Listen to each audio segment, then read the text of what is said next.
Now, researchers feel, either consciously or unconsciously, there exist many reasons why people use code switching. One of the many reasons indicates a change from informal to formal situation, such as switching from one's native language to a second language. Easy interpersonal relationship. We often employ code switching when we lose a word or phrase in the language we are using and tend to automatically switch languages in order to find an appropriate word. At times we use phrases in another language because there is no equivalent way to express a word, phrase, or emotion in English. Many multilingual speakers find that there are concepts that are more easily expressed in one language and that lose an important part of the meaning when described in different language. Code mixing refers to the embedding of the linguistic units such as phrases, words, and morphemes, and one language into an utterance of another language. Here's an example that illustrates the phenomena of code mixing. मैं कल movie देखने जा रही थी and रास्ते में I met Sudha, or any name it could be. Translation: I was going for a movie yesterday on the way I met Sudha. Simply code mixing is mixing of two or more languages while communicating. Now it is often common for a speaker who knows two or more languages to take one word or more than one word from one language and introduce it while speaking another language. If a person knows French and English, he will mix some English words in his French sentences. That is, in fact, very common. Languages have a kind of effect on other things as well, and that has to be taken care of. That is very much important to do. If a person knows French and English, he will mix some languages. That is, in fact, very common. Languages have this kind of effect on other languages. It is also very rare for bilinguals to utter sentences that belong to purely one language. Now, how is this different from code mixing? Code switching, different from code switching. Code switching is simply a juxtaposition within the same conversation or speech belonging to two different grammatical systems or subsystems. Here is an example. I was going to a movie yesterday. रास्ते में मुझे सुधा मिल गई. Translation: I was going for a movie yesterday. I met Sudha on the way. Here it is to be noted that code switching is being misinterpreted to code mixing. In fact, many use the two terms interchangeably, as similar as they appear to be since they are referred to a combination of two languages. There's a small difference in a small single conversation if a language speaker who is speaking, for example, English switches to French and again to English, maybe it will be code switching. Here, the speaker is not mixing just a few words of one language in between the other language. He is speaking one language and then switching on to another language. One sentence is spoken in one language and the second in another, and so on. So, code switching usually interchange sentences, while code mixing is an intrasentential phenomenon. Now, short notes on generative grammar. Generative grammar and generativism is a linguistic theory that regards linguistics as the study of a hypothesized innate grammatical structure. It is a biological or biologistic modification of earlier structural theories of linguistics deriving ultimately from glossomatics. General Generative grammar considers grammar as a system of rules that generates exactly those combinations of words that form grammatical sentences in a given language. It is a system of explicit rules that may apply repeatedly to generate an indefinite number of sentences which can be as long as one wants them to be. The differences from structured and functional models is that the object is base generated within the verb phrase in generative grammar.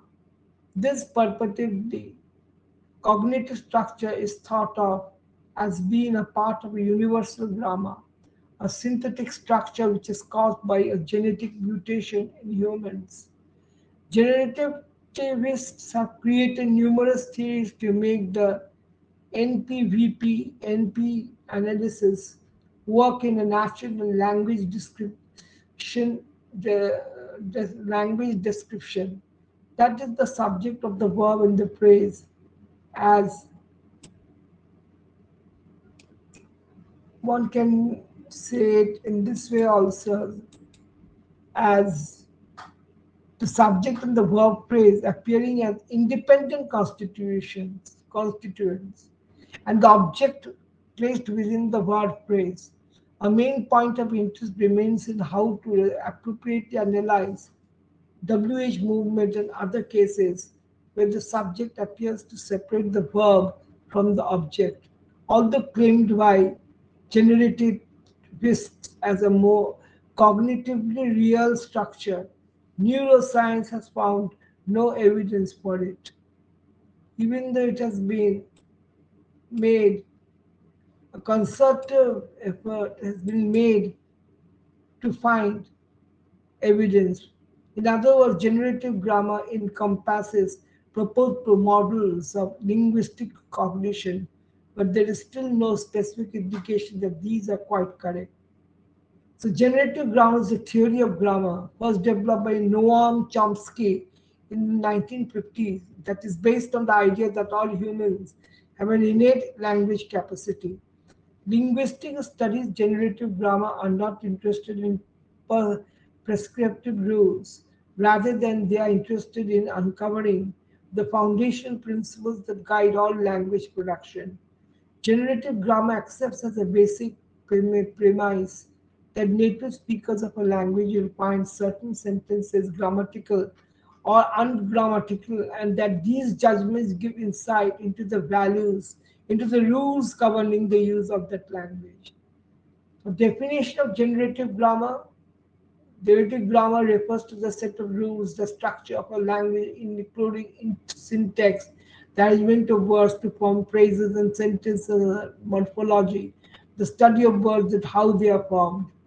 Generative grammar is a theory of the grammar that holds the human language is shaped by a set of basic principles that are part of human brain and even present in the brains of small children.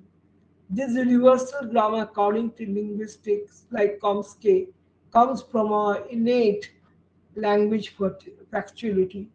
Simply, but generative grammar is a theory of competence, a model of psychological system of unconscious knowledge that underlies the speaker's ability to produce and interpret utterances in a language. The main principle of generative grammar is that all humans are born with an innate capacity for language, and this capacity shapes the rules for what is considered correct grammar in the language. So, the idea of an innate language capacity or a universal language is not accepted by all linguists. Examples as generative grammar is a theory of competence. One way to test its validity is what is with what is called a grammatically judgment task. This involves presenting a native speaker with a series of sentences and having them decide whether the sentences are grammatically acceptable or ungrammatical, unacceptable. For example, the man is happy, happy man is the. A native speaker would judge the first sentence to be acceptable and the second to be unacceptable. From this, we can make certain assumptions about the rules and governing how parts of speech should be ordered in English language. Languages enrich and evolve through borrowings. Discuss the various borrowings in English language by giving examples. So, this is another question, 20 marks question that is usually set for the examination. Languages enrich and evolve through borrowings. Discuss the various borrowings in English language by giving examples. The abstract non-borrowing refers to the process of speakers adopting words from a source language into their native language. Loan and borrowings are said to be the are of course metaphors because there is no literal lending process. Borrowing is a consequence of cultural borrowing, contact between two languages. It is very common among people when they speak such two languages. So there's nothing to worry about it because it is all the same that you're studying, but your way of answering the questions only makes it the difference. So there's nothing to worry about it, about what you're studying. Is it different from what you have already studied? No, it is all the same. It is how you make it, control it, and present it. And that is how you learn the language by itself. So, all types of words, English, Latin, or whatever it is, has its own way of presentation and own words, and are probably the words that are the conceptions that make up a language. We have to be careful about that. And of course, such influence has occurred on the continent prior to the arrival of the Anglo Saxons. The second part of influence spans from the arrival of the Anglo Saxons in England up to their Christianization that happened in 600 650. The adopted words naturally indicate the new conceptions which the Teutons acquired with the contact with a higher civilization. So, more numerous are the words connected to trade. The Teutons trades amber, AMBER, furs, slaves, and probably certain raw materials for the product of Roman handicrafts, articles of utility, luxury, and adornment. The words have to be probably managed and studied more fundamentally. And from the words itself, the language is made up as a whole. So, to this period are probably to be attributed hard, bottle, sirpet, Latin is cure, curd, bitter, or goud as we say it in English. Cester means jar, pitcher. A number of new words relate to the domestic life and designate household articles, clothing, etc. Cittel, CYTL, kettle, Latin catilus, catinus, messe, MESE, table. And there are many such words. It's not that you have to remember all the words properly. Brooch, necklace, which in Latin is known as sigillum. We have borrowed it from the Latin. So the introduction of Christianism is Britain brought it in close contact with the Latin Christianity. It resulted in the familiarity with an aesthetical. Keep it in mind, I have said aesthetical, and the regular words like church, bishop, altar, angel, monk, psalm, PSALM, and temple were introduced into the language. So words connected to domestic life and education were brought into its vocabulary. Such words were mate, silk, plaster, school, verse, and meter. Noun, verbs, and adjectives such as offer, spend, stop, crisp, and short script into the English vocabulary. Latin words continued to spill through Middle Ages, and the words came to literature. Latin was also spoken by ecclesiastics, church, and men of learning.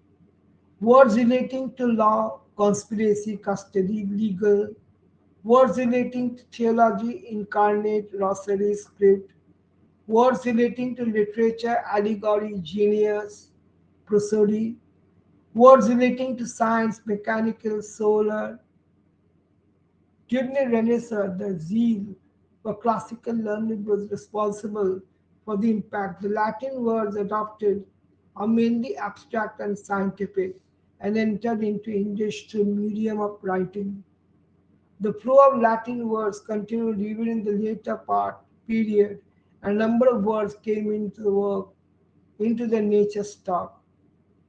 17th century premium, equilibrium, specimen, formula, complex. 18th century nucleus, inertia, ultimatum, habitat, deficit. 19th century consciousness, referendum, omnibus. So curious phenomena developed the formation of hybrids by adding Latin suffixes, stagnation, and Latin prefixes to the same diphthong. Pre-Raphaelite, pro-Russian, and such words. Latin influences were not confined only to nature vocabulary. It left its impact in sentence construction and grammar as a whole. So during the 17th century and 18th century, Latin grammar was the only grammar taught in school. Latin grammar was worthy of study and imitation. Because of huge influence of Latin words, English earned a vast wealth of synonyms which helped in the expression of the subtle shade of thought. But the pronunciation experienced an adverse effect because of Latin influence. So, heavy borrowings from French occurred in two phases, 1066 to 1250. About 900 words were borrowed during this phase, with most of them showing the effects of Anglo-Norman phonology. Examples: social, baron, noble, dame, servant, messenger, etc. etc. Literary words, story, rhyme, etc. etc. Church, the largest number of words were borrowed from use in religion services since the French speaking Normans took control of the church in England. 1250 to 1400, the heaviest borrowings French occurred in this period because after about 1250 there were more French speakers who began speaking English. Remember the loss of Normandy in 1204. So government and administrative words were also borrowed during this time. Govern, government, administer, crown, state, empire, parliament, tax, rebel, and so on and so forth. Ecclesiastical is church, having to do with church, religion, theology, sermon, confession, clergy, cardinal, friar, all these were borrowed during this period. So one need not worry that how so many words came during this period into the English language. Then the law, justice, equity, plaintiff, judge all came in this period. Words of military, army, and navy, many now obsolete, not known to us. Army, navy, peace, enemy, arms, battle were all borrowed during this period. Clothing, habit, gown, robe, garment, attire, cape, coat, collar, petticoat, train, lace, embroidery, pleat, buckle, button, tassel, plume, satin, taffeta, all is from this period. Food like feast, repast, mess, tart, sole, SOLE, toast, cream, sugar came in this period. Social words like curtain, couch, lamp, wardrobe, screen, closet, leisure came in this period. Hunting as rain, REIN, curry, trot, stable, harness, mastiff is hunting god, dog came in this period. Art, learning, medicine, painting, sculpture, music, beauty, color, image all came in this period. Common words and expressions include nouns, age, air, city, cheer, honor, joy.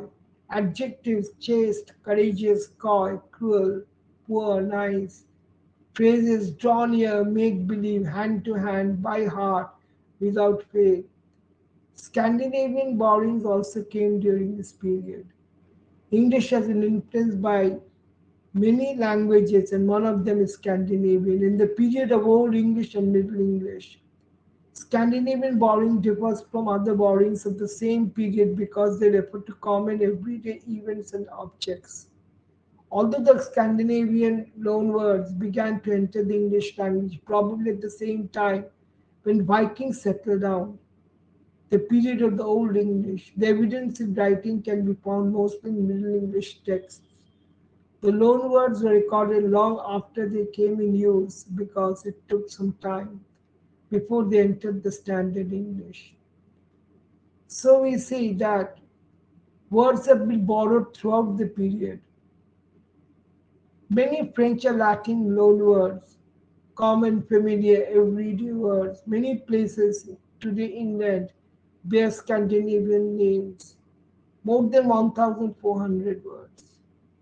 So these names are notable evidence that the Vikings once settled in England. The following words are the examples of Scandinavian loanwords in English: bank, birth, bull, egg, kid, gap, etc. Now we go to the third question. How is inflectional morphology different from derivational morphology? One of the derivation and inflection, one of the key distinctions among morphemes is between derivational and inflectional morphemes. Derivational morphemes make fundamental changes to the meaning of the system, whereas inflectional morphemes are used to mark grammatical information. Derivational morphology are affixes which added to a lexeme, lexeme, to change its meaning of function. They are used to make a new, different lexeme. For example, ly changes the adjective sad into the word sadly. The most derivational morphemes change the part of speech. For example, ance changes the verb resemble into the noun resemblance, and many such words. ance is the noun change. Majority of the derivational morphemes that don't change the part of speech are prefixes. For example, adding un changes the meaning of the adjective happy, that is unhappy. When affixes are added to a base of stem, there is usually a specific order for adding them. So these inflectional suffixes are added at least once, and they are added. No more derivational affixes can be added. The derivational prefix de is added to the verb base, debase. A new word is formed to get the verb deconstruct. Construct, de plus construct. Derivational suffix ion, noun, is added to the verb stem, stemion. Deconstruct to get the noun deconstruction, deconstruction, tion. Lastly, the inflectional plural suffix s is added to the noun to get deconstruction. So inflectional morphology are affixes which carry grammatical meanings. For example, the plural s in cats or progressive ing in sailing. All inflectional morphemes in English are suffixes and are added after any derivational suffixes. The most common inflectional morphemes are used in verb inflection. For example, ed is raised, ing, s is added to it, races, but there are suffixes for noun inflection.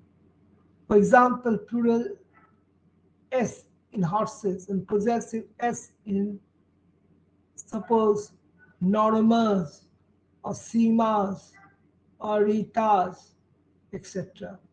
An adjective inflectional, for example, comparative r, er, in faster and superlative fastest. So we have learned these type of words in school, but probably have forgotten them. Then comes the title productively. Some kinds of affixes occur more freely than others in relation to the derivational morphology used to create new words. We can say that Some are more productive than others. For example, the suffixes able and eyes and the prefix un are quite productive as they can be easily used to make new words. Photocopyable, uncool, whereas the prefix per, which we know that many Latin borrowings such as percept and perspire is to sweat, cannot be used as freely. So difference between inflectional and derivational morphology. Inflectional morphology is the study of the modification of words to fit it into different grammatical contexts, whereas the derivational morphology is the study of the formation of the new morphology and the study of the formation of new morphology. Sometimes we say the syntactical. A morpheme is the smallest meaningful morphological unit in a language. So morpheme in that respect is important to be understood. Why? Because it has its own way of expression, a morpheme. A morpheme is the smallest meaningful morphological unit in a language. That is to be kept in mind. Most of the students forget about it and they get mixed it up. So what is inflectional morphology? It's the study of the process that distinguishes between the forms of words in certain grammatical categories, vowel change, which create inflectional morphemes. Then there are suffixes. That is also to be understood how suffix is used in a word. An inflectional morpheme is a suffix that is added to a word to assign it. You can add an example of morphology to verb, noun, adjective. For example, within inverted commas s to the verb plural verb run can make this verb singular. Similarly, adding ed to the verb dance creates the past tense. Cats and cats, cat and cats, teach and teaches, and so on. As evident from the above examples, the inflectional morpheme usually produce different forms of the same word instead of the different words. What is derivational morphology? Is the study of the formation of new words that differ either in syntactical category or in meaning from their basis. Thus, a derivational morphology is an affix we add to a word in order to create a new word or a new form of a word. So, meaning leaf, leaflet, pure, impure. Change in grammatical category. Help, verb is helper, noun. Logic, noun is logical, adjective. So as seen from the above example, derivational morphology change either the meaning or the category of the original words, forming new words. So what is the difference between inflectional and derivational morphology? Inflectional morphology is the study of the modification of words to fit into different grammatical contexts, whereas derivational morphology is the word of the formation of a new word derived that differ either in syntactic category or in meaning from the basis. Therefore, this is the principal difference between inflection and derivational morphology. Students can make words from these type of morphemes or morphology. It depends on them how can they make it very much conducive or short for their own purpose. The fourth question is discuss case, thematic roles, and theta theory by citing relevant examples. If the students can understand this and write the answer, it is good. Otherwise, leave it. Thematic roles and theta theory by citing relevant examples. Theta, you know, the Greek sign theta, is a proper gadget for addressing syntactic contention structure. If you have a problem in writing them, leave them. It doesn't matter that you have to answer this question. There are many other questions which way you can answer. That you have to take recourse to this very type of question which might not support you, leave it. A contention can bear just a single theta, yet jump, yet can take different topical relations. So if you're not able to understand this theta theory, leave it. There are many theta networks. I'm not going to discuss it now. For example, agent, topic, goal, these are theta jobs. If you don't understand them, leave it for your examination purpose. You have to add this. Then, number 5, fill in the blank spaces in the following sentences. A constant during the articulation of which the vocal cords vibrate is called voiced consonant. This is a simple definition from the book.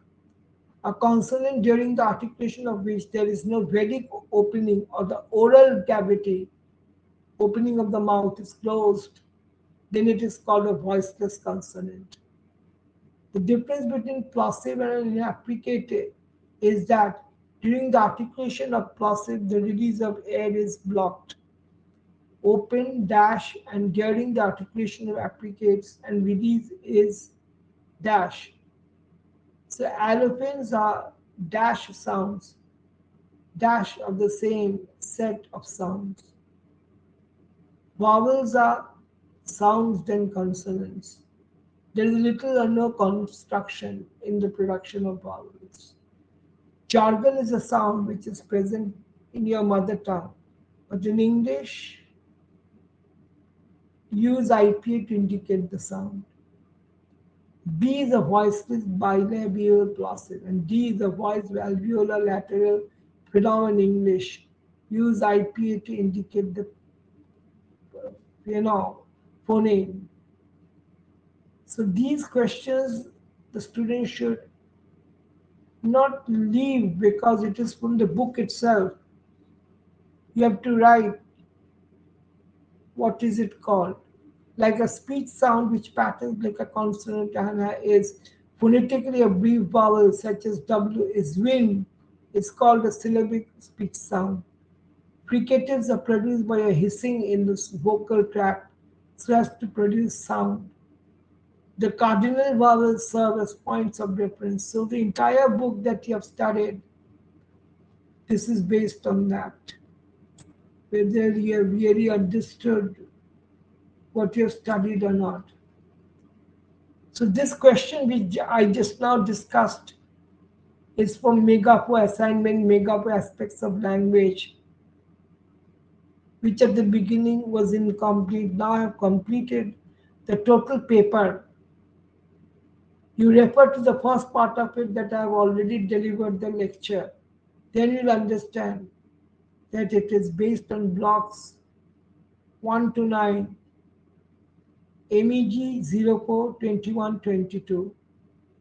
So this is the 21 MEG 04, 21, 22 paper that I followed and completed it.